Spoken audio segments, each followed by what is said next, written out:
Kaugnay po sa public viewing sa labi ni Pope Francis sa St. Peter's Basilica sa Vatican City at sa listahan ng mga papabil o pagpipilian bilang susunod na Santo Papa, kausapin po natin ang isa sa mga pari ng Pontificio Colegio Filipino sa Roma, si Father Bong Bayaras. Magandang umaga po mula dito sa Pilipinas at welcome po sa Balitang Hali. Magandang umaga din po dito mula sa Roma, Miss Connie. Opo. Kamusta po ang inyong karanasan sa pagpila sa St. Peter's Basilica kasabay po ng iba pang mga pumila, no? Galing sa iba't ibang bansa pa? Kagabi nandun kami, nagsimula kami ng mga alas 7 ng gabi, nakapasok na kami mga alas 11. So umabot ng mga 4 na oras hanggang 5 oras yung pagpila. At dun sa unang announcement, parang hanggang alas 12 lang yung open, pero napansin namin hanggang alauna meron pa rin pumapasok. Mukhang lagpas alauna, 1:30 pa nagpapapasok pa sila. No, Mm. kaya medyo nag-extend din sila ng oras para ma-accommodate pa yung mas maraming tao para makapagbigay-pugay sa ating Santo Papa. Opo, talagang marami nagmamahal sa ating Santo Papa. At maaari niyo Mm, hubang mm, mm. ibahagi sa amin yung mga pagkakataon na nakausap niyo ng harapan o nakasama si Pope Francis? Yung pagkakataon lang na yun, yung nung 2015 nung dumalaw siya sa Pilipinas, so kasama ako dun sa mga naghanda para dun sa papal visit at mabigyan naman ako ng pagkakataon na makadaupang palad siya bago dun sa misa sa Manila Cathedral.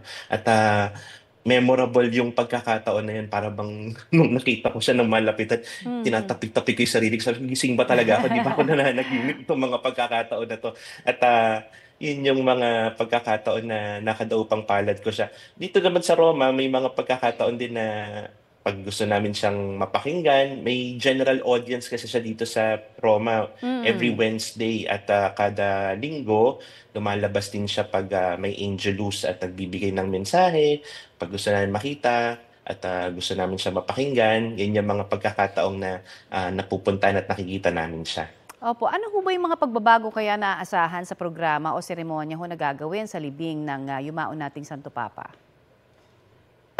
Gaya na rin nung nabanggit kanina 'no, na hindi ito yung bago pagkatapos ng ilang taon, ay ililibing siya sa Saint Mary Major, sa Basilica of Saint Mary Major. Hindi naman ito kalayuan sa Saint Peter's Basilica, pero ito yung isa sa 4 na major basilicas dito sa Roma. At napakagandang senyales o napakagandang larawan yun na siya'y ililibing, na yun Opo. ayon din sa kanyang kahilingan na malapit siya dun sa kanyang ina o sa ating ina. At ang gandang senyales kasi kung makikita niyo yung dating mga ginagawa niya bago siya umalis ng bansa o bago siya umalis ng Roma, bago siya umalis ng Vatican, kapag may dadalawin siyang Mhm.